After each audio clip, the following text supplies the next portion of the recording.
ආයිබෝන් සුබෝදෑසනක් ඔබට නිරෝගී දවසක් වාසනාවන්ත දවසක් සහ සතියක් ප්‍රාර්ථනා කරනවා. ඉතින් එළමෙන සතියත් අපිට නිරෝධායන ඇඳිරි නීතිය යටතේ තමයි කටයුතු කරන්න සිද්ධ වෙන්නේ. අත්‍යවශ්‍යම ගමනක් හැර අත්‍යවශ්‍යම රාජකාරිය හැන වෙන කිසිවකට ඔබ වෙලාව යොදා ගන්න එපා කියන කාරණය මතක් කරනවා. ඒ වගේම දෛනිකව වාර්තා වෙන මරණ සහ ඒ වගේම ආසාත්‍යයන්ගේ ප්‍රමාණය යම් අඩුවක් තියෙනවා. ඊයේ 2802යි ඊ දවසේදී වාර්තා වෙන්නේ. ඉතින් යම් අඩුවක් දකින්නට ලැබෙනවා මේ වාර්තා වන ආසාත්‍යයන් ප්‍රමාණය. මේ තත්ත්වය දිගටම පවත්වාගෙන යාම සඳහා අඛණ්ඩව සියලු දෙනාගේ සහයෝගය අත්‍යවශ්‍යයි. ඔබ ඔබේ සෞඛ්‍ය මාර්ගෝපදේශ අනුගමනය කරමින් කටයුතු කරන්න. එළියට යනවා නම් අත්‍යවශ්‍ය දෙයකට ඒ ගැන මතක තියාගෙන අපි වැඩ කරමු. Najith good morning. good morning Sameera සුබදැසනක් හැමදෙනාටම ප්‍රාර්ථනා කරනවා.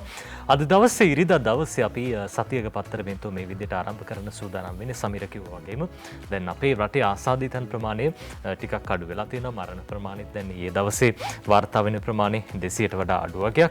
පෙරේද දවසෙත් එම තත්ත්වයේ තිබ්බා. කොහොම වුණත් විශේෂම ලෝකයේ ගත්තොත් එහෙම සමීර දැන් මේ වෙනකොට කෝටි 22 කෝටි 50,65,957ක් ආසාදිතයෝ ඉන්නවා. ඒ වගේම මරණ ප්‍රමාණය 46,37,554ක්. මේ තමයි ලෝකයේ තියෙන තත්ත්වය. ලෝකයේ තියෙන තත්ත්වෙත් එක්ක අපේ රටේ තත්ත්වය සුබවාදී කරගන්න කැප වෙන්න කියලා අපි ඔබට විශේෂයෙන් හැමදාම මතක් කරනවා. පරිස්සම බොහොම වැදගත් හින්දා මත් දවසේ අපි ජාතික පුවත්පත් සියල්ල බලන සූදානම්. මුලින්ම මතක් කරන්න ඕන සමීර මේ අපේ රටේ නම පිළිබඳව දැන් එන්නත්කරණය පිළිබඳව ගත්තහමත් අපේ රට හොඳ තැනක ඉන්නේ. අපි දැක්ක පහුගිය සති කිහිපය පුරාවටම එන්නත්කරණය ගත්තහම දැන් සතියක කාලයක් තුල සිද්ධ වෙච්ච එන්නත්කරණය අතින් අපේ රට ඉහළටම ඇවිල්ලා තිබෙන අවසිලන්තයේ දෙවෙනි තැන හිටියා. ඔය අතරදී රටේ නම ඉහළට ගෙනියන්න බොහෝ පිරිසක් කටයුතු කළා. පැරාලිම්පික් ක්‍රීඩාවලදී අපි දැක්කා. ඒ විතරක් නෙවෙයි දැන් ගීත දර්ශකවලත් අපේ ගීත තමයි ඉහළින්ම තියෙන්නේ. අනිවාර්යෙන් මේ දවස්වල කෝටි ගණන් වලින් තමයි හැමතැනම කතා වෙන්නේ. ඒ අතරේ මෙන්න මිලියන 100 පසු කරන්න යොහානිට හැකියාව ලැබෙනවා. ලයික් ප්‍රමාණය මේ නරඹන්නන් ප්‍රමාණය මිලියන 100 පසු කරන්නට හැකියාව ලැබෙනවා. යොහානියේ ගීතය මැනිකේ මගේ හිතේ ගීතය ජනප්‍රිය ගීතයක් මේ දවස්වල ඉන්දියාවේ මේක වෛරල් වීඩියෝ එකක් බවට පත් වෙලා තියෙනවා. ඒ වගේම අර වෙනත් භාෂාවලින් භාෂා ගණනාවකින්ම මේ ගීතය ඩබ් වෙලා තියෙනවා මේ වෙද්දි කියලා වාර්තා වෙනවා. අපිට විදේශ මාධ්‍ය ඔස්සේ මේ සම්බන්ධයෙන් වැඩිදුරටත් තොරතුරු වාර්තා වෙනවා. වගේම ජනප්‍රිය නළු නිලියන්ගේ ජනප්‍රියම ගීතයක් බවට මේ ගීතය පත් වෙලා තියෙනවා. අපි වැඩිදුර වාර්තාවක් ඊයේ දවසේදී ITN නිවුස් වලින් රැගෙන ආවා. අපි බලමු මේ තමයි යොහානිගේ ගීතය අලුත්. YouTube හි මිලියන 100ක නැරඹුම් වාර සංඛ්‍යාවක් ලබාගත් පළමු ශ්‍රී ලාංකිකයා බවට පත්වන්නේ යොහානි ද සිල්වායි. මේ ගීතයේ ජනප්‍රියත්වය ආරම්භ වෙන්නේ සුප්‍රසිද්ධ ඉන්දිය රංගන ශිල්පී අමිතාබ් බච්චන්ගේ වීඩියෝවක් මෙම ගීතය සමග එක් කිරීමෙන් අනතුරුවයි.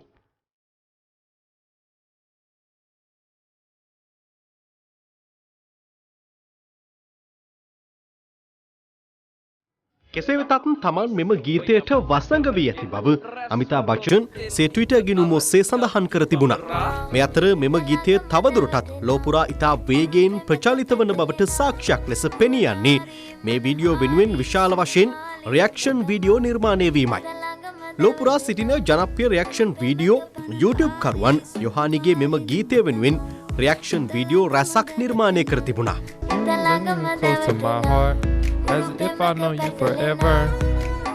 Spotify වර්ගීකරණය අනුව ලොව ප්‍රධානතම වෛරල් වීඩියෝ 54ට මැනිකේ මගේ හිතේ ගීතය ඇතුළත්ව තිබෙනවා. ඉන්දියා Apple Music ශ්‍රේණිගත කිරීම අනුවද පළමු ගීත 100 අතරින් 8 වන ස්ථානය ලබාගෙන ඇත්තේ මෙම ගීතයයි.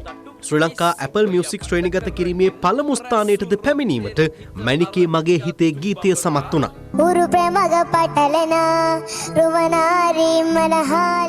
YouTube හි මිලියන 2කට වැඩි ග්‍රාහකයින් පිරිසක් ලබා ගැනීමට හැකි වූ පළමු ශ්‍රී ලාංකික කලාකාරිනිය බවටද යොහාන් ජනගහනය මෙන් 5 ගුණයක් මේ වෙද්දී මේ වීඩියෝ එක බලලා තියෙනවා. නැරඹුම් වාරයේ එපමණ ප්‍රමාණයක් තියෙනවා. ඉතින් ඒක අපේ ගීත කලාව ගැන කතා කරද්දී මේ තාමත් හොඳ දෙයක් ආඩම්බර වෙන්න පුළුවන්. සහ ඉලක්කවලට යන්න ඕන කෙනෙකුට අවශ්‍යතාවය තියෙනවා නම් නිර්මාණ අලුත් විදිහට හිතන්න. එතකොට අපිට අපේ ඉලක්කවලට යන්න පුළුවන් කියන කාරණය සපත කළ ගීතයක් බවට නිර්මාණයක් බවට මේ නිර්මාණය මේ වෙද්දී අපිට හඳුන්වන්න හැකියාව ලැබෙනවා. මේ අතරේ අපේ තියෙන ඉලක්කයක් කොහොම හරි ඉක්මනට කොරෝනා ඉවර වෙලා ඊට පස්සේ පාසල් ආරම්භ කරන්න ඕනේ. එවැනි කාරණයක් අද වාර්තා කරනවා අරුණ නොවැම්බරේ පාසල් විවෘත කරේ මාර්ගෝපදේශ හෙට ග්‍රාමීය හා ප්‍රාථමික පාසල් ගැන වැඩි අවධානයක් යොමු වෙලා තියෙනවා. ඒ වගේම අවුරුදු 12 18 කියන මේ කාණ්ඩේ දරුවන්ට කඩනමින් එන්නත ලබා දෙන්නත් මේ හරහා කටයුතු කරන්න සූදානම් කියලයි වාර්තා කරන්නේ. විශේෂඥ වෛද්‍යවරු තාක්ෂණික ඇගයීම් කමිටු නියෝජිතයන් හා අධ්‍යාපන අමාත්‍යාංශයේද සහයෝගයේ මත මාර්ගෝපදේශ මාලාව සෞඛ්‍ය සේවා අධ්‍යක්ෂ ජෙනරාල් වෛද්‍ය අසේල ගුණවර්ධන මහත්මයා සකස් කරලා ජනාධිපතිතුමන්ට බාර දීමට නියමිතයි. පාසල් විවෘත කිරීමට අදාළ සැලසුමක් අධ්‍යාපන අමාත්‍යාංශයෙන් මේ වෙද්දී සකස් කරලා තියෙනවා. ඒ අනුව මුලින්ම ග්‍රාමීය පාසල් වලට අවධානය යොමු කරලා දරුවෝ ඉන්නවා 200ට වගේ අඩු තියෙන පාසල්. ඉතින් ඒ පාසල් ආරම්භ කරන්න මුලින්ම අවධානය යොමු වෙලා තියෙනවා. මේ අතර නොවැම්බරේ පාසල් විවෘත කරේ කියලයි අරුණ අද වාර්තා කරන්නේ. අතර අද මව්බිම් පුවත්පත කියන කාරණාව ජනාධිපතිතුමන් සඳහන් කරපු කරුණක් පෙරේදා දවසේදී මේ විදිහට අද මව්බිම ලියනවා. ජේ.ටී.ද සිල්වා මේ පුවත ලියන්නේ සිසුන් 100ට වඩා අඩු පාසල් අරින්න ජනපති නිර්දේශ ඉල්ලයි කියලා. මේ කොවිඩ් මර්ධන කමිටුවේදී ජනාධිපතිතුමන් අදාළ නිර්දේශයන් ඉල්ලා සිටි බව මේ විදිහට මව්බිම් පුවත්පත වාර්තා කරනවා.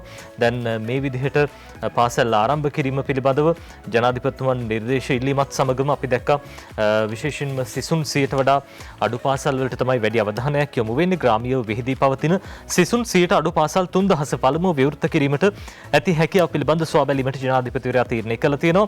එම පාසල් විවෘත කිරීමට ඇති හැකියාව පිළිබඳ කඩිනම් නිර්දේශයක් ලබා ගැනීමට ගෝඨාභය රාජපක්ෂ ජනාධිපතිතුමන්ගේ ප්‍රධානත්වයෙන් පැවති කොවිඩ් මර්ධන විශේෂ කමිටු රැස්වීමේදී තීරණය කළා තියෙනවා. එසේ නිර්දේශයන් ලබා දීම සෞඛ්‍ය සහ අධ්‍යාපන නිලධාරීන්ගෙන් සමන්විත තාක්ෂණ කමිටුවක් වෙත පවරා තියෙනවා. පාසල් 2020 සහ 21 වසරවල නොපැවැත්වීමෙන් ලක්ෂ 7කට ආසන දරුවන් පිරිසකට ප්‍රාථමික අධ්‍යාපනයත් එවැනිම දරුවන් සංඛ්‍යාවකට పూర్ව ළමාවිය අධ්‍යාපනයත් අහිමි වීමෙන් සිදු ඇති බලපෑම් පිළිබඳවද එහිදී සාකච්ඡාවට ලක්ව ඇත කියලා අද මව්බිම් පුවත්පත ওই විදිහට තොරතුරු සඳහන් කරන. විශේෂම සමීර දැන් පුංචි දරුවන්ට පාසල් කාලේ අහිමි වෙලා ගෙවල් වල ඉන්නේ. දැන් ඉස්සර නම් අපි වගේම මේ රටේ සුවහසක් බොහෝ පිරිසක් පාසල් ගිහින් තියෙන පිරිසක් කියලා අපි විශ්වාස කරනවා.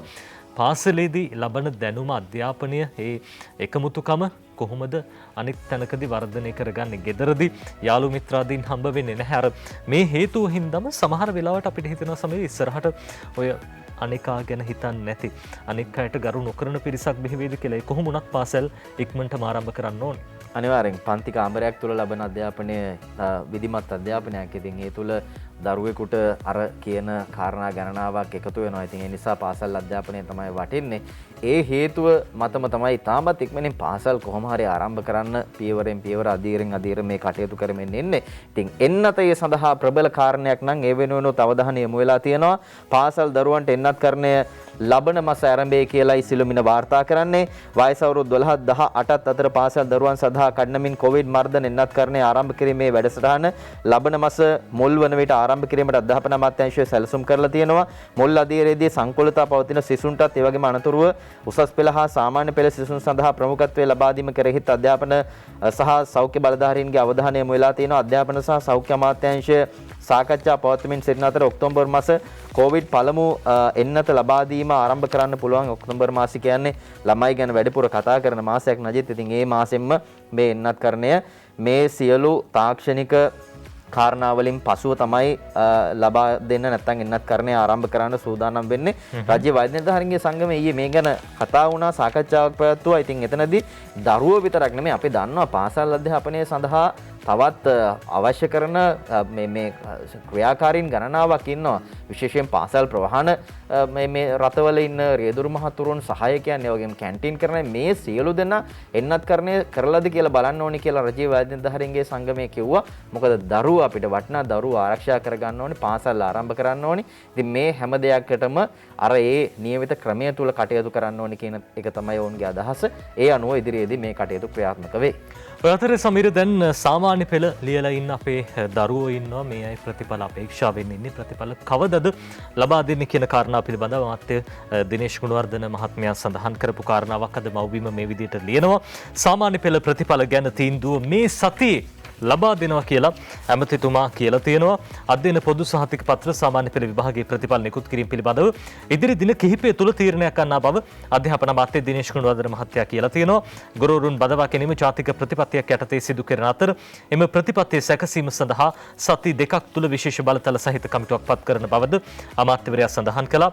රජය බදවාගෙන ඇති උපාධිධාරීන් 60,000න් පාසල් හා අධ්‍යාපන කාර්යාලවල සිටින 18,000ක් වන පිරිස පිළිබඳව අධ්‍යාපන අමාත්‍යාංශය විසින් පත් කිරීමට නියමිත විශේෂ කමිටුවක් විසින් තීරණ ගන්නවා. දැන් ගුරු විදුහල්පති වැටුප් ගැටලුව ඒ වගේම තවත් ගැටලු කිහිපයක් පිළිබඳව කතා බහ කළා.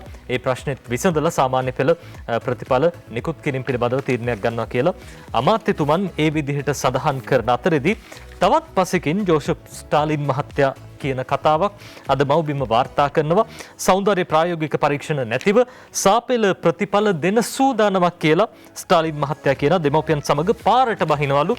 මේ සෞන්දර්ය ප්‍රතිඵල නැතුව මේ සාමාන්‍ය පෙළ ප්‍රතිඵල නිකුත් කළොත් දැන් සාමාන්‍ය පෙළ මේ ප්‍රතිඵල නිකුත් කරන පරීක්ෂණ පවත්වන සමීර පහුගිය කාලය පුරාවටම අපි දන්න විදිහට අධ්‍යාපන අමාත්‍යාංශයේ ලොකු වෙහෙසක් දරුවා. ගුරු විදුහල්පතිවරු ඔය අතරේ වැඩ වර්ජන සිද්ධ කරනවා.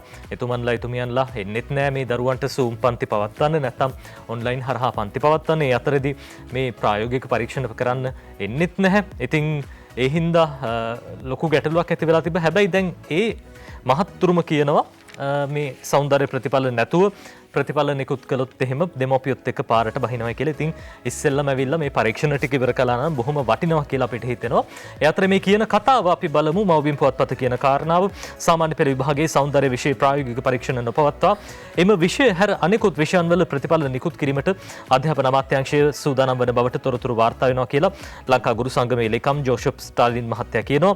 යම් හේකින් අධ්‍යාපන අමාත්‍යාංශය වෙන තීරණයක් ගතහොත් ඒට තරයේ විරුද්ධ වන බවත් ගුරුවරුන් හා මෙවර සාමාන්‍ය පෙළ විභාගයට පෙනී සිටි සිසුන් සමග මව්පියන් එක්ව ඒට එරෙහි වන බවත් මව්බිම වෙත අදහස් දක්වමින් ප්‍රකාශ කළා තියෙනවා. අධ්‍යයන පොදු සහතික පත්‍ර සාමාන්‍ය පෙළ විභාගයට 2020 වසරේ අපේක්ෂකයන් 5,25,000ක් ඉදිරිපත් වෙලා තියෙනවා. චිත්‍ර, නැටුම්, සංගීත ආදී සෞන්දර්ය විෂයන් සඳහා අපේක්ෂකයන් 1,69,000ක් පමණ අයදුම් කරලා තියෙනවා. සාමාන්‍ය පෙළ විභාගයේ සෞන්දර්ය විෂයන්ට අදාළ ප්‍රායෝගික පරීක්ෂණ මේ වන තෙක්ම පැවැත්වීමට නොහැකි වී ඇති බවත් පාසල් ආරම්භ කිරීමක් හෝ නොමැති පසුබිමක් තුළ එහි වගකීම ගුරු වර්ජනයේ පිටපැටවීමට උත්සාහ දරමින් සිටින බවත් ජෝෂප් ස්ටාලින් මහත්තයා පෙන්ලා දුන්නා කියලා සඳහන් කරලා තියෙනවා. ඉතින් පාසල් ආරම්භ වෙන්නම අවශ්‍යත් නැහැ. සෞඛ්‍ය ආරක්ෂිත මාර්ගෝපදේශ යටතේ මේ පරීක්ෂණ පවත්වන්න හැකියාව තියෙනවා. කොහොම වුණත් මව්බිම අද ওই විදිහට ඒ සම්බන්ධයෙන් පුවත් වාර්තා කළා තියෙනවා. දැන් ලබන සතියේ මේ ගුරු වර්ජනය නිමා වෙලා නැවත වතාවක් ඔන්ලයින් අධ්‍යාපන කටයුතු පටන් ගන්නවා කියලා තිබුණා. නමුත් ඒක හරියටම පටන් ගැනීමක් අපිට දැක බලා ගන්න හැකියාව ලැබුණ නැහැ. මේ අතරේ නජිත් දන්නවත් දන්නේ නැහැ සමහර පාසල්වල දැන් ඔන්ලයින් රජයේ වැඩපිළිවෙල අධ්‍යාපන අමාත්‍යාංශය නැත්නම් පළාත් අධ්‍යාපන අමාත්‍යාංශය මේ ගෙන යන වැඩපිළිවෙලට සහයෝගය දක්වන්නේ නැතුණාට සමහර ගුරුවරු ඒගොල්ලන්ගේම පන්තිවල ළමයින්ට ප්‍රයිවට් ක්ලාසස් කරනවා. රුපියල් 2,000-3,000 වගේ අරගෙන මේ 2-3 පන්තිවල ළමයින්ටත් පෞද්ගලික අධ්‍යාපනය ලබා දෙනවා ඒත් ඔන්ලයින් හරහා. ඉතින් ඒක සාධාරණයිද කියලා ඒ ගුරු මහත්මීන්ව කල්පනා කරලා බලන්න. රජයේ මේ දෙන වැඩපිළිවෙලට සහයෝගය දෙන්න නැතුව පෞද්ගලිකව ඒ ලබා දෙන අධ්‍යාපනය තමන්ගේම පන්ති අයට සාධාරණයිද කියලා එහෙම කරන අය විතරයි හැමෝටම නෙමෙයි මේ චෝදනාව ඉදිරිපත් වෙලා තියෙන දෙමාපියන්ම තමයි මේ චෝදනාව කරන්නේ. මේ අතරේ කොවිඩ් ආසාදිතයන් සෙවීමට පේරාදෙනින් අලුත් යන්ත්‍රයක් කියලා අද සිළුමිණ වාර්තා කරනවා. මේක මේ කොරෝනා වසංගතයත් එක්ක අපි ලැබුව එක්තරා ජයග්‍රහණයක් විදිහට හඳුන්වන්න පුළුවන්. අඩු මුදලක් වැය කරලා කොවිඩ් ආසාදිතයන් හඳුනා ගැනීම සඳහා පේරාදෙණිය විශ්වවිද්‍යාලයේ ජ්‍යෙෂ්ඨ කතිකාචාර්යවරයෙකු ඇතුළු කණ්ඩායමක් මේ නව පරීක්ෂණ කට්ටලය හොයාගෙන තියෙනවා, නිෂ්පාදනය කරලා තියෙනවා කියලායි කියන්නේ. මේ නිර්මාණය කරලා තියෙන පේරාදෙණිය විශ්වවිද්‍යාලයේ මහජන සෞඛ්‍ය දෙපාර්තමේන්තුවේ අංශ ප්‍රධානී ජ්‍යෙෂ්ඨ කතිකාචාර්ය රුවික ප්‍රනාන්දු මහත්මයා ඇතුළු කණ්ඩායමක් විසින් කියලා මේ විදිහට වාර්තා කරනවා. මේ යන්ත්‍රය මගින් කොවිඩ් ආසාදිතයන් හඳුනා ගැනීම සඳහා ඇන්ටිජන් හා PCR පරීක්ෂණ වලට අතරමැදිව පරීක්ෂණ ක්‍රමවේදයක් සහිත පරීක්ෂණ කට්ටලයක් කියලායි කියන්නේ. පේරාදෙණිය විශ්වවිද්‍යාලයේ උපකුලපති මහාචාර්ය MD ළමාවංශ සහ එම උපකරණය නිර්මාණය කළ ජ්‍යෙෂ්ඨ කතිකාචාර්ය රුචික ප්‍රනාන්දු ඇතුළු කණ්ඩායමක් සෞඛ්‍ය ඇමති ආචාර්ය කෙහෙලේ රඹුක්වැල්ලට මේ නිර්මාණය පසුගියදා හඳුන්වා දීලා තියෙනවා. ඉතින් රුපියල් 1,500ක් වගේ ප්‍රමාණයක් තමයි යන්නේ මේ පරීක්ෂණය නිසියාකාරයෙන් කරන්න එක් පුද්ගලයෙක් වෙනුවෙන්. අපි දන්නවා දැන් ඇන්ටිජන් පරීක්ෂණයකටත් මීට වඩා මුදලක් යනවා. PCR වලට මේ වගේ 3 ගුණයක් 4 ගුණයක් විතර යනවා. ඉතින් ඒ නිසා මේ නිෂ්පාදනයේ සොයා ගැනීම ලැබූ ජයග්‍රහණයක් විදිහට හඳුන්වන්න පුළුවන් අද සිළුමිණ ඒ ගැන වාර්තා කරනවා. ඔය අතරේ අද මව්බිම් පුවත්පත කියන කාරණාවක් මහාචාර්ය නීලිකා මලවිගේ මහත්මිය වගේම චන්දිම ජීවන්දර වෛද්‍යතුමන් කියන කතාවක් අද මව්බිම් පුවත්පත වාර්තා කරනවා. අපි ඔබට ඊයේ දවසෙත් සඳහන් කළා. විශේෂයෙන්ම දැන් මේ වෙනකොට තියෙන තත්ත්වය බස්නාහිර පැතිරෙන්නේ 100%ක්ම ඩෙල්ටා කියලා අද මව්බිම් පුවත්පත කියන මුළු ආසාදිතයන් ගෙනුත් 95%ක් මේ ඩෙල්ටා ප්‍රභේදය ජපුර පරීක්ෂණයකින් හෙළිවෙයි කියලා තමයි මව්බිම් පුවත්පත කියන්නේ. දැන් මේ විදිහට ගත්තොත් එහෙම බස්නාහිර පැතිරෙන්නේ ඩෙල්ටා ප්‍රභේදයේ බව තමයි තොරතුරු වාර්තා වෙන්නේ. ඩෙල්ටා කොවිඩ් ප්‍රභේදය ආසාදිතයන් 100%ක්ම බස්නාහිර පළාතෙන් වාර්තා වීම හරහා මුළු බස්නාහිර පළාතම ඩෙල්ටා වෛරසයට ගොදුරු වී ඇති බව ශ්‍රී ජයවර්ධනපුර විශ්වවිද්‍යාලය මගින් සිදු කළ නවතම පරීක්ෂණ වාර්තාවෙන් තහවුරු වෙලා තියෙනවා. කොළඹ දිස්ත්‍රික්කයේ කොවිඩ් ආසාදිත පුද්ගලයන් 130 දෙනෙකුගේ සාම්පල් පරීක්ෂා කිරීමේදී එම 130 දෙනාටම ඩෙල්ටා ප්‍රභේදය ආසාදනය වී ඇති බවට අනාවරණය වෙලා තියෙනවා. සබරගම් පළාතේ කොවිඩ් ආසාදිතයන් 87 දෙනෙකුගේ සාම්පල් පරීක්ෂා කිරීමේදී ඉන් 81 දෙනෙකුත් ඌව පළාතේ සාම්පල් 3කුත් උතුරු මැද පළාතේ සාම්පල් 60කින් 59 දෙනෙකුත් වයම් පළාතේ සාම්පල් 22කින් 20 දෙනෙකුත් උතුරු පළාතේ සාම්පල් 123කින් 113කුත් දකුණු පළාතේ සාම්පල් 64කින් 63කුත් මධ්‍යම පළාතේ සාම්පල් 29කින් 27කුත් ඩෙල්ටා වෛරස් ආසාදිතයන් බවට තහවුරු වෙලා තියෙනවා. දැන් කොළඹින් 100%ක් අනිකුත් පළාත්වලිනුත් 99%, 85%, 75% ඔය විදිහට හම්බ වෙන්නේ ඩෙල්ටා ආසාදිතයන් කියලා තමයි මේ ජයවර්ධනපුර විශ්වවිද්‍යාලයේ සිද්ධ කරපු මේ සමීක්ෂණයෙන් හෙළි වෙලා තියෙන්නේ. දැන් විශේෂයෙන්ම රටේම ගත්තොත් එහෙම මේ අනුව මෙරටින් වාර්තා වන කොවිඩ් ආසාදිතයන්ගෙන් 95.8%කට වැඩි පිරිසක් ඩෙල්ටා වෛරස් ආසාදිතයන් බවට තහවුරු වෙලා තියෙනවා කියලා ජයවර්ධනපුර විශ්වවිද්‍යාලයේ ওই විදිහට සඳහන් කරනවා. රටේ වැඩිපුරම තියෙන්නේ ඩෙල්ටා නම් වැදගත්ම කාරණය තමයි එන්නත ලබා ගැනීම. ඉතින් විවිධ තැන්වල සෞඛ්‍ය වෛද්‍ය නිලධාරී කාර්යාල ප්‍රධාන කරගැනීමෙන් ඒ වගේම හමුදාව, යුද්ධ හමුදාව සහ විවිධ තැන්වල රෝහල්වල සියලුම මේ එන්නත ලබා දෙන්න කටයුතු කරලා තියෙනවා. ඔබ හම්බ වෙන පළවෙනි තැනදී මේ එන්නත ලබා ගන්න ඒක තමයි වැදගත් වෙන්නේ. අපිට මරණ ප්‍රමාණය තමයි අඩු කරගන්න ඕනේ. ඉතින් මේ එන්නත් ගැන කතා කරද්දී ලංකාවේ එන්නත් 5ක් විතර ලබා දුන්නා. සිනෝෆාම් එන්නත් තමයි වැඩිපුරම වැඩි පිරිසකට අපේ ලබා දුන්නේ. සිනෝෆාම් එන්නත ගැන ප්‍රශ්නයක් තිබුණා. සමහර රටවල් වලට ඇතුල් වෙන්න බෑ මේ එන්නත ලබා ගත්තාම කියන මතය. දැන් ඒකත් එහෙම නෑ කියලා නියෝජ්‍ය සෞඛ්‍ය සේවා අධ්‍යක්ෂ ජෙනරාල්වරයා කියලා තියෙනවා. අද වාර්තා කරනවා සිළුමිණ සිනෝෆාම් එන්නතට ඉහළ ප්‍රතිචාර කියලා යනුව කියන්නේ මෙරට භාවිතයට ගැනණු සියලුම එන්නත් ලෝක සෞඛ්‍ය සංවිධානය විසින් ඕනම හදිසි අවස්ථාවකදී භාවිතයට අනුමත එන්නත් වන අතර සිනෝෆාම් එන්නත සඳහා එන්නත්කරණයේදී ඉහළ ඇගයුමක් ලැබී ඇති බව ඒ පිළිබඳව දත්ත වාර්තා කරලා තියෙනවා. සිනෝෆාම් එන්නතේ ප්‍රථම මාත්‍රාව ඉක්ුත් සිකුරාදා වෙද්දී ලබාගත් සංඛ්‍යාව ලක්ෂ 106කට අධිකයි. එහි දෙවන මාත්‍රාව ලබාගත් සංඛ්‍යාව ලක්ෂ 85ක් කියලා කියනවා. නියෝජ්‍ය සෞඛ්‍ය සේවා අධ්‍යක්ෂ ජෙනරාල්වරයා තමයි ඒ ගැන සඳහන් කරන්නේ. සිනෝෆාම් එන්නත ලෝ බොහෝ රටවල් ප්‍රමාණයක එන්නත් කරන බවත් වර්තමානයේ වෙද්දී එක්සත් ජනපදයට පවා ඇතුළු වීමට අවසර ලබා ගැනීමේදී එය පිළිගන්නවා කියලා ඔහු සඳහන් කරනවා. එගේම චීනයේ නිෂ්පාදනයක් වන මේ එන්නත මැද පෙරදිග රටවල් වලට ඇතුළු වීමේදීද පිළිගැනීමට ලක් වෙලා තියෙනවා. එමෙන්ම එන්නතින් සිදු වූ අතුරු ආබාධ පිළිබඳව මෙතෙක් නිල දත්ත ලේඛනයක් නොමැති බව විශේෂඥ වෛද්‍ය හේමන්ත හේරත් මහත්තයා අවධාරණය කරනවා. අද සිළුමිණේ ගැන වාර්තා කරන්නේ. ඔය අතරේ සමීර සිළුමිණ මේ විදිහට සඳහන් කරනකොට විශේෂයෙන්ම දැන් කොරෝනා වලට පහුගිය කාලෙත් අපි දැක්ක විවිධ ඖෂධ වර්ග හොයාගන්නවා. පාර්ලිමේන්තුවේදීත් මේ ගැන විවිධ අදහස් පළ වුණා.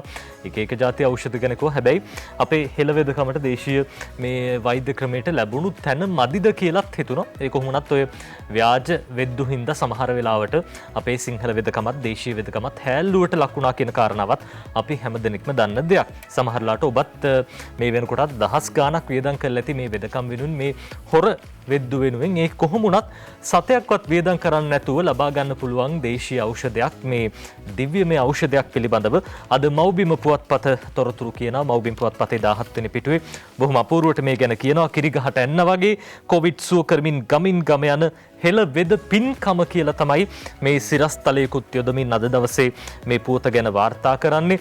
කිරුවානා ගඟ වතුලයි මේ 62කට හැදුනා. පැතිරෙන්න නොදී සහමුලින් බේරුවා. මැරෙන්නට ගිය රෝගීනුත් ගොඩ දැම්මා. බේජ්ජාති හොයා දීලා ගමුත් උදව් කරනවා කියලා මේ වෙදකම ගැන වැඩි දුරටත් තොරතුරු කියනවා. මේ වෙනකොට ලෝපුරා කොවිඩ් බීතිකාව පැතිරිලා අවසන්. ඒ සඳහා බටහිර වෛද්‍ය ප්‍රතිකාර මෙන්ම ආයුර්වේද ප්‍රතිකාර ලබා ගැනීමට ජනතාව නිරන්තරයෙන් පෙළඹී ඇත්තේ ජීවත් වීමට ඇති ආශාව නිසා පමණක් නොව තම අමුදරු වෛද්‍යවරුන් නැතිවීම තුලින් නැතිවන දුක් අන්දරාව නිසාමයි මේ වන විට විවිධ බෙහෙත් වර්ග සමාජ ජාලවල වෙනත් ක්‍රම ඔස්සේ ලබාගෙන විශාල පිරිසක් සටන් කරන්නේ කොරෝනා මාරයාකින් ගැලවෙන්න. කොහොම වුණත් සමීර මේ විශේෂාංග ලිපියේ ඇතුල් තැන්වල සඳහන් වෙන්න කරුණු ගත්තහම කොරෝනා රෝගීන් සුවපත් කිරීමට දැන් මේ පිරිස සටන් කරන විදිහ ගැන සඳහන් කරන මේ බෙහෙත් නිපදවන්නේ ඔවුන් විසින්මයි විවිධ බෙහෙත් වර්ග හොයාගෙන ඒ දේවල් පාවිච්චි කළ තමයි කවුද මේ විදිහට හදන්නේ.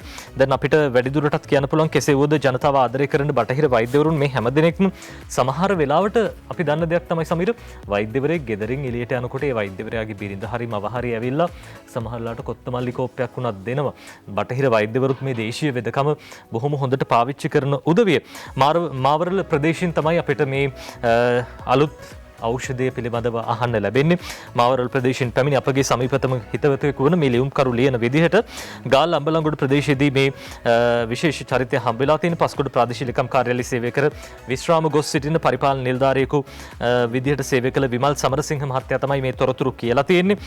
ඔහු ඥාති නිවසකට කොරෝනා රෝගියෙක් බලන්න ගිහින් තියෙන සිංහල බෙහෙතකුත් අරගෙන යන ඔහුට සමීප වෙලා මේ විස්තර විමසලා තියෙන අම්බලන්ගොඩ ධර්මදාස සිරිවර්ධන තමයි මේ ලියුම්කරු විදිහට මේ ලිපිය ලියන්නේ. අපි මේ දිනවල පැය 24න් වගේ සමාජ සේවා වැඩ. මෙහෙම කියන්නේ කවුද? විමල් සමරසිංහ මහත්තයා කියන්නේ. ඇත්තෙන්ම මේ තත්ත්වය කියන්න ඔබ හමු වීම ගැන සතුටුයි. මගේ ඥාතියෙකුට කොරෝනා හැදිලා අමාරු වෙලා බෙහෙත් අරගෙන ආවා. මම එනකොටත් රෝගියා මැරිලා කියලා ආරංචි වුණා. අපේ පස්කොඩ ප්‍රාදේශ සභාවේ ආයුර්වේද ප්‍රජා වෛද්‍යවරුන් දෙදෙනා සමග සම්බන්ධ වෙලා කොරෝනා සුව කරන්න බෙහෙත් හදනවා. ඒවා දුන්නාම කිරිගහට එන්න වගේ. ඒ මල්වට්ටියට මාත් අත ගැහුවා. මේ සඳහා කීයක් අය කරනවාදැයි විමසූ විට ඔහු පැවසුවේ මේ බෙහෙත් ගම්මට්ටමින් ලබා ගන්නා බවත් සත්‍යයක්වත් අය නොකරන බවත් කියලා.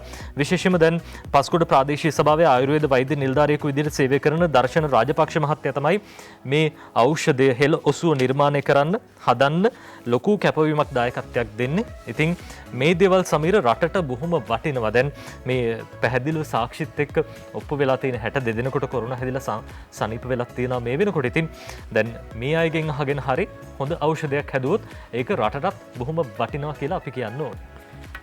අපි විරාමයකට යනවා. තවතොරතුරු ඔබට කියන්නම් විරාමයෙන් පස්සේ.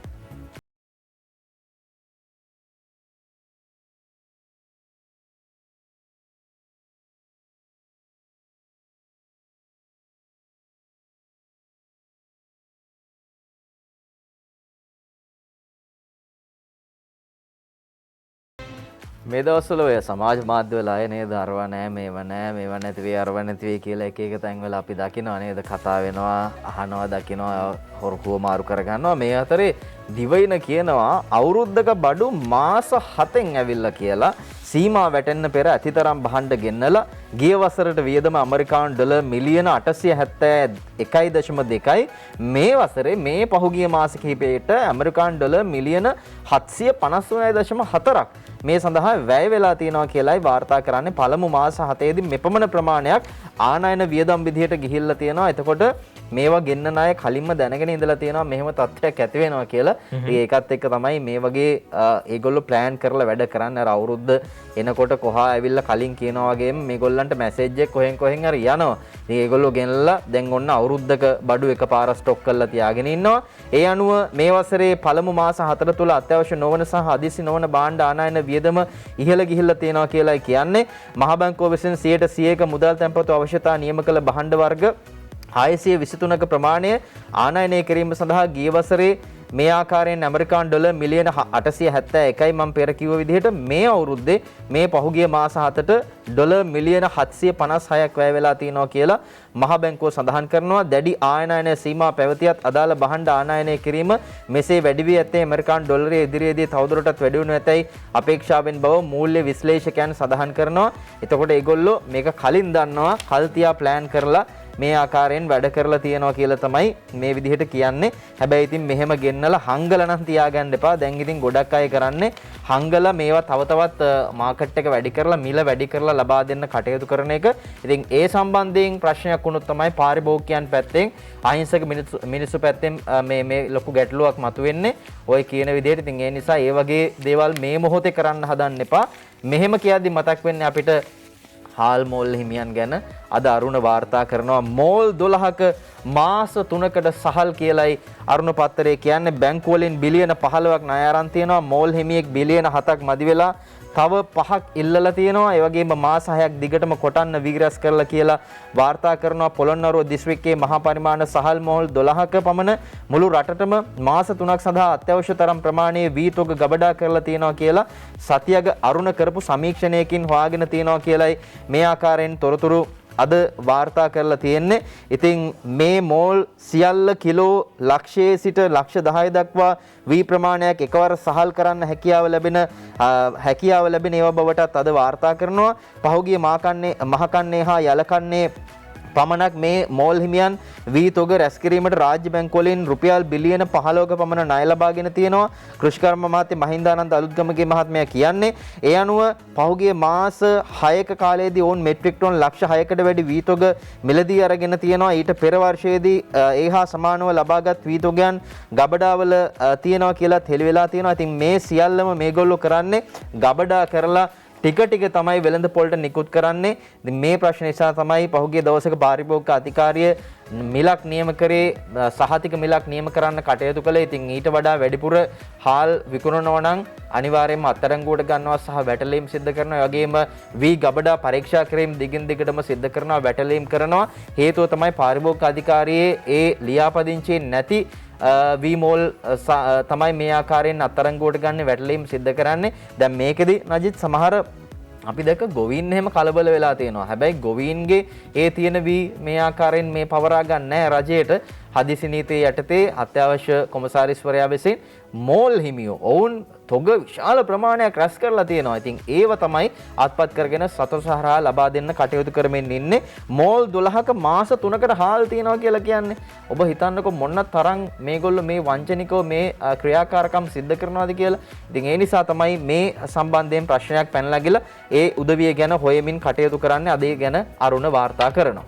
අද දවසේ ලංකාදීප පුවත්පත වාර්තා කරන ප්‍රවෘත්තියකට අපි අවධානය යොමු කරන සමීර කියපු කාරණාවට යමක් එකතු කරන්න ඕනේ.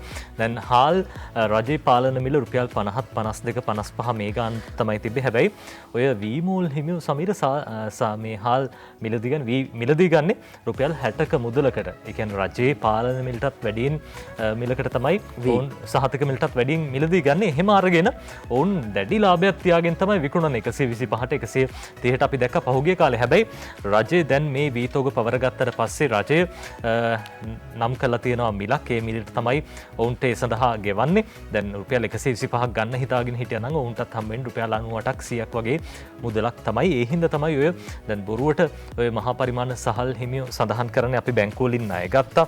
මේ ණය ගෙවා ගන්න විදිහක් නැහැ, අපිට ලාභයක් නැහැ කියන කාරණාව කෙසේ වෙතත් සර්ව සාධාරණව හැම පැත්තම සම්පාත වෙන්න මේ වැඩ කටයුතු සිද්ධ වෙන්න ඕනේ. ඔය අතරේදී තවත් භාණ්ඩ හිඟයක් ගැන අද ලංකාදීපේ තොරතුරු කියනවා. දැන් ආනයනයේ සීමා කළ භාණ්ඩ හින්දා මේ 140කින් මිල වැඩි වෙන්න ඉඩ කඩ තියෙනවා කියලා භාණ්ඩ ආනයනයේට දැන් සීමා පනවලා තියෙනවා. ඒ සීමා පනවලා තියෙන්නේ දැන් 100%ක්ම අර LC ඕපන් කරනකොට ගෙවන්න ඕනි. කලින් එහෙම තිබෙන්නේ නැහැ. 125ක මුදලක් තමයි තියෙන්නේ.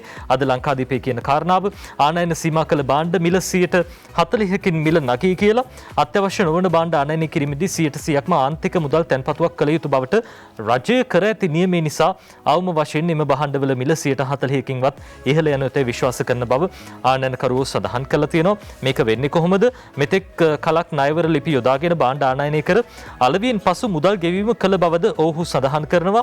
පහුගිය කාලය තුල රටේ පැවති ඩොලර් හිඟය නිසා නිසි වේලාවට මුදල් ගෙවීමට නොහැකි වීමෙන් සැපයුම් කරුවන් භාණ්ඩ සැපීම නොකරන බවද ඔවුහු සඳහන් කරනවා. සරලව සඳහන් කරන්නේ නම් ආනයනකරුවන් භාණ්ඩ ආනයනයේදී කරනු ලබන්නේ රෝල ගැහිමක් බවද ඔවුහු කියනවා. 100%ක් මුදල් යෙදවීමේ ක්‍රමය අනුව බොහොමයක් ආනයනකරුවන්ට එලෙස මුදල් යෙදවීමට නොහැකි වීමෙන් භාණ්ඩවල තදබල හිඟයක් ඇතිවන අතර තිබෙන භාණ්ඩවල මිල ශීඝ්‍රයෙන් ඉහළ යනු ඇතයිද වාර්තා වෙනවා.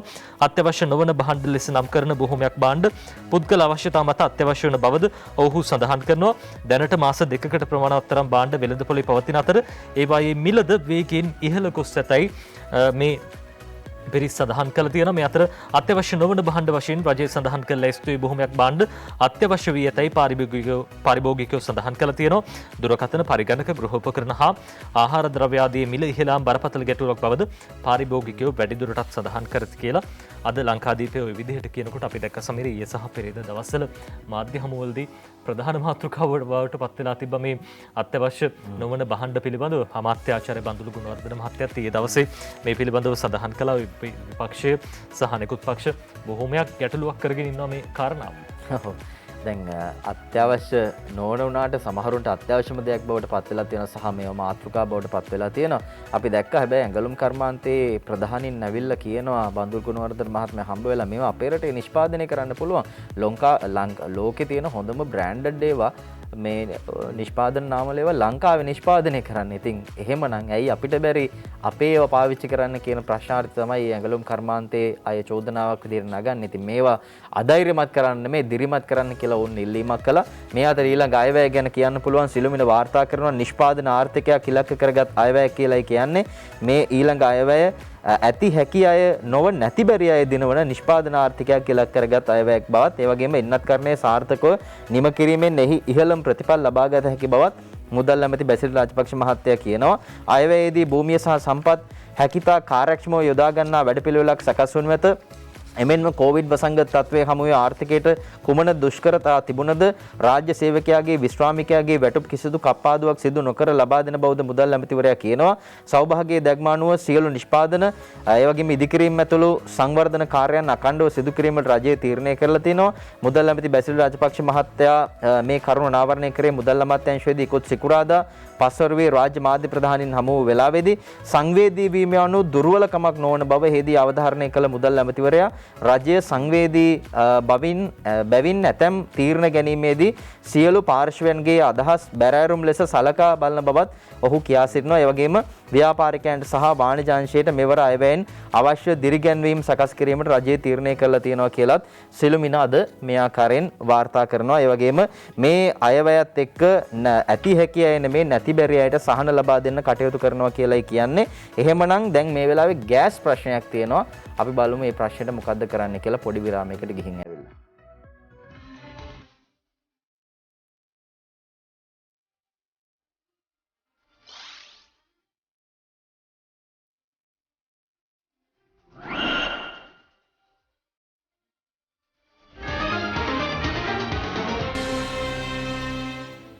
ලාෆ් ගෑස් සිලින්ඩර් අර කහපාට සිලින්ඩරේ උස්සගෙන මේ දවස්වල මිනිස්සුන්ට ලොකු දිග කිලෝමීටර් ප්‍රමාණයක් යන්න සිද්ධ වෙලා තියෙනවා. මේ ගෑස් මිල වැඩි කරලා දුන්නත් හැබැයි තාමත් ගෑස් හිඟයි වෙළඳ පොලේ. ඉතින් ඒකට ඒ සමාගම කියන්නේ මේ ඩොලරයේ තියෙන ප්‍රශ්නයෙන් හින්දා ගෑස් ගෙන්නන්න හැකියාවක් ලැබෙන්නේ නැහැ කියලා. ඒ වගේම LC ඕපන් කරද්දී අර 100% මුදල් මේ අප තියන්න ඕන හින්දා මේ කටයුත්ත මේ ආකාරයෙන් තව දීර්ඝ වෙයි කියලා යවුන් සඳහන් කරන්නේ. ඩොලර් නැතිකමෙන් යලිත් ලාෆ් ගෑස් හිඟයක් කියලා අද අරුණ වාර්තා කරනවා.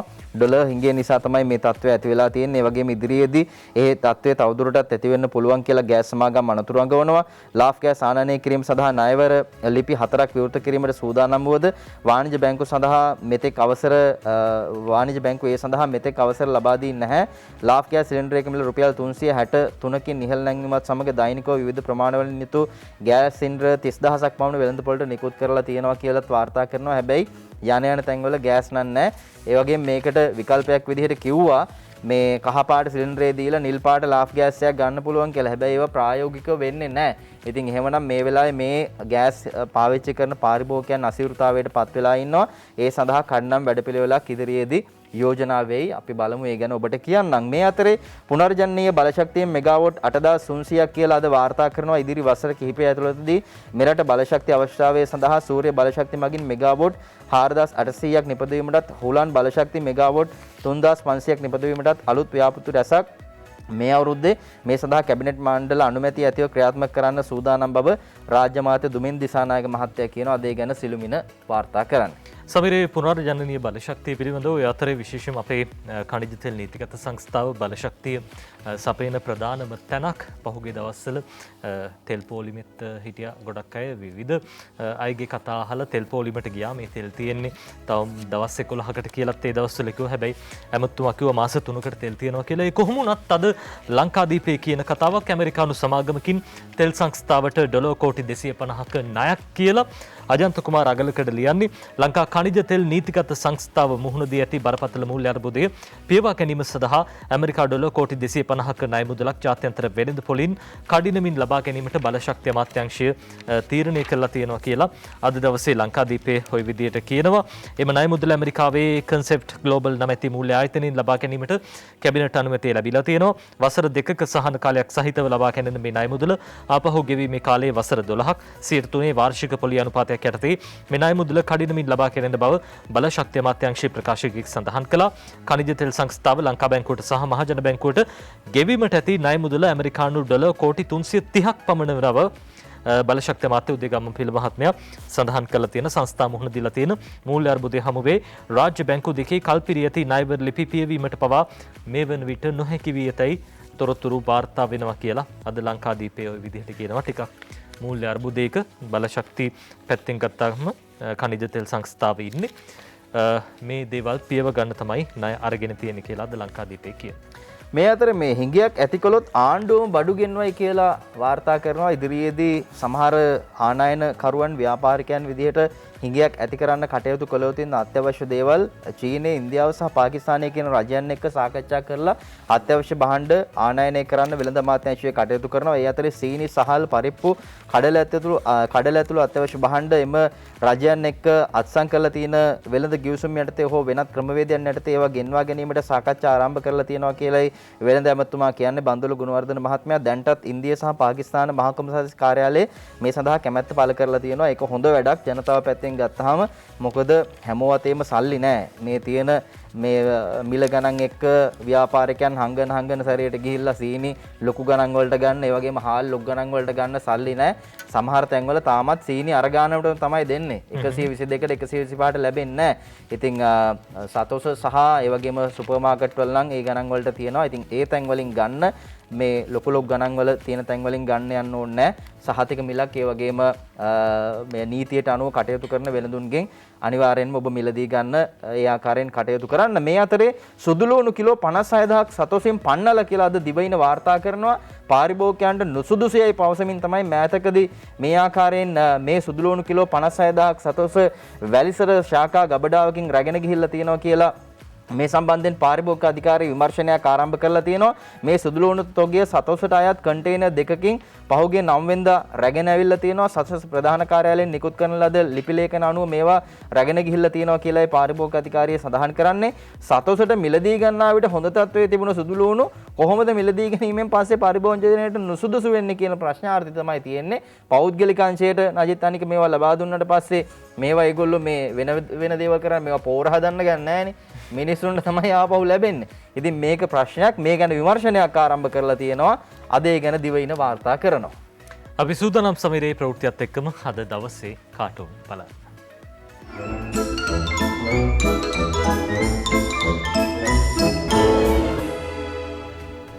අපි සිළුමිණ පුවත්පතේ ඉඩික්ලික් කාටුනේ ඉඩික්ලික් අඳින කාටුනේ බලමු. මේ බලන්න ආර්ථික යුද්ධය කියන පඩිපෙළ දැන් ජනාධිපතිතුමන් නැගගෙන යන්න උත්සාහ කරනවා. සිළුමිණ පුවත්පතේ මේ කාටුනේ හැටියට බලන්න දියව් අපිට දියව් කියලා එක පැත්තකින් මේ විරෝධතා පවත්වන කට්ටිය මේ දවස්වල එක ඉල්ලීම් ඉල්ලනවා. ඔය අතරේ ජනාධිපතිතුමාගේ මේ කර මත හිස මත පැවරලා තියෙන්නේ එක්ව ජයගමු කියන මහා බර ඒ ගලක් වගේ එකක් එතුමා උස්සගෙන උඩට නගින්න එක්ව ජයගමු මේ බර කන්දරාවත් ඔළුවේ තියාගෙන රජය මෙහෙවන්න එතුමා යන්නේ කොරෝනාව කියන සර්පයා කකුලේ පැටලිලා ඉන්න මොහොතක මේ පැටලිච්ච සර්පයාගෙන් කකුල් මාට්ටු වෙට්ටු දාගන්නේ නැතුව වැටෙන්නේ නැතුව මේ ආර්ථික අභියෝගය කියන පඩිපෙළ නැගගෙන යන්න එතුමට අභියෝගයක් වෙලා තියෙනවා. රටක් විදිහට අපේ ප්‍රාර්ථනාව නම් කොහොම හරි මේ අභියෝගය ජය ගන්න කියන එකයි.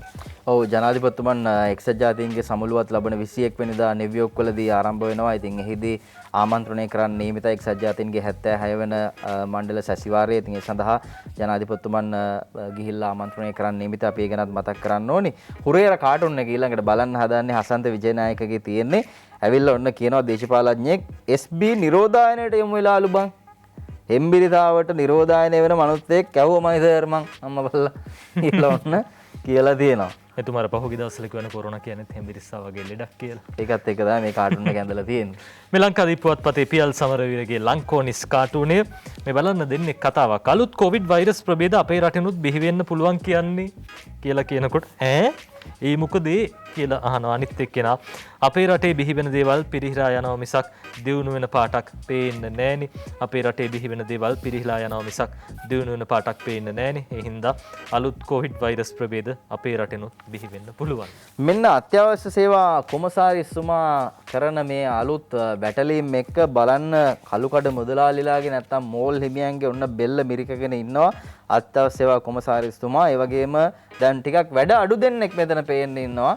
ඒ අදාළ දේවල් වලට ටිකක් සම්බන්ධ අමාත්‍යවරුන් දෙන්නෙක් බලන්න හොඳට බැලුවම තේරෙනවා කවුද මේ කියලා. ඒගොල්ලන් ටිකක් වැඩ අඩුයි. ඒ දෙන්න ගිහිල්ලා අරවා සෙල්ෆි ගගහා ඉන්නවා. ටිකක් වැඩ අඩුයි ඉඳලා ඔන්න අද ඒ ගැන හරි ලස්සන කාටුන් එකක් ඇඳලා තියෙනවා හසන්ත විජේනායක. ටිකක් බඳුල එමුතුමත් මහින්දානන්ද එමුතුමත් වගේ දෙන්නෙක් තමයි ඉන්නේ. ඒ වගේ නේද? ඔය අතරේ ලංකාදීප පුවත්පතේ පියල්ගේ කාටුනේ මේ බලන්න කොවිඩ් මර්ධනය කියන රථය දැන් ඉස්සරහට යනවා. මේ අර යුද්ධ ටැංකියක් වගේ එකක් හැබැයි කාර්යයකින් තමයි යන්නේ. මේ දවස්වල මේ බුලට් විදිනවා මේ කොරෝනා කියන සතුරාව පරාජය කරන්න මරන්න. කොරෝනා මේ දවස්වල මිනිස්සුන්ව පාගගෙන මිනිස්සුන්ගේ පිට උඩටම නැගලා ඉන්නේ. හොඳටම ජනතාව පීඩාවට පත් වෙලා. හැබැයි මේ කොරෝනා මර්ධනය කරන්න වෛද්‍යවරු වෙදනලාවකුත් මේ බෙල්ලේ දාගෙන මේ මෙහෙයුමට යන අතරේදී මේ යුද්ධ ටැංකියේ මේ බටේ පතුරුම් යන්නේ වෙන පැත්තකට. ඒ දේශපාලනඥයෝ මේක වෙන පැත්තකට හරවන හින්දා කියලා තමයි ලංකාදීප පුවත්පතේ අද පියල්ගේ කාටුනෙන් ඇඳලා තියෙන්නේ. දවසේ පද හතරාද ලියනවා විදුර අබේනායක මෙන්න මේ විදිහට බලන්න යහපාලනය නඩු දැමු ඇත් පැටවුන්ට ඉඩකඩ ලැබුණේ හිමිකරුවන් වෙතයන්ට නීතිය නැමෙයි ඇත් හිමියන් සනසන්ට ඇයි බැරි මෝල් හිමියනි වී ටික දෙන්න. ඇයි බැරි මෝල් හිමියනි වී ටික දෙන්න කියලා අද විදුර කවිය ඉවර කරලා තියෙනවා.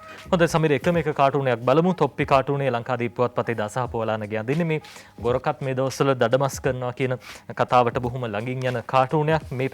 මේ ආණ්ඩුව පැත්තේ ගොරකා කියලා කියනකොට විපක්ෂ පැත්තෙන් දඩමස් කියලා කියන්නේ මොකටද? හදිස්සි නීතියට. මේ දවස්වල ඉතින් ඔය හදිස්සි නීතියත් ගොරකා දඩමස් කරන කතාවටම සම්බන්ධයි. අපි තෝරගන්න හිටවනේ කවිය අද කාටුන අවසන් කරන්න. කබ්‍රාල් බලයි මහ බැංකුවේ හීන රජයෙන් මෝල් වටලනවා වැඩදාන එන්නත් කරන යෙන් බීලා ජයපාන මහජනයාට යහපත වෙන්නය ඕන කියලා අනුරාධ හිරිපිටියගේ හිටවනේ කවියෙන් දියන්නේ. ජනතාවට යහපත වෙන්නයි ඕනේ. කොහොම හරි වෙලා ජනතාවට යහපත වෙලා මේ කොරෝනාව මර්ධනය කරගන්න හැකියාවක් ලැබෙනවා නම් ඒක බොහොම වටිනවා. ලෝකෙ ගැන ඔබ දැනගන්න අහන්න ලෝවට බලන්න ජේෂ්ඨ මාධ්‍යවේදී මොහන් සමරනායක මහත්මයා තව ටිකකින් මෙතනට වාඩි වෙනවා. මෙතනට එනවා. ඔබට සුබ නිරෝගී දවසක් සතියන්තයක් ප්‍රාර්ථනා කරනවා. ආයුබෝවන්.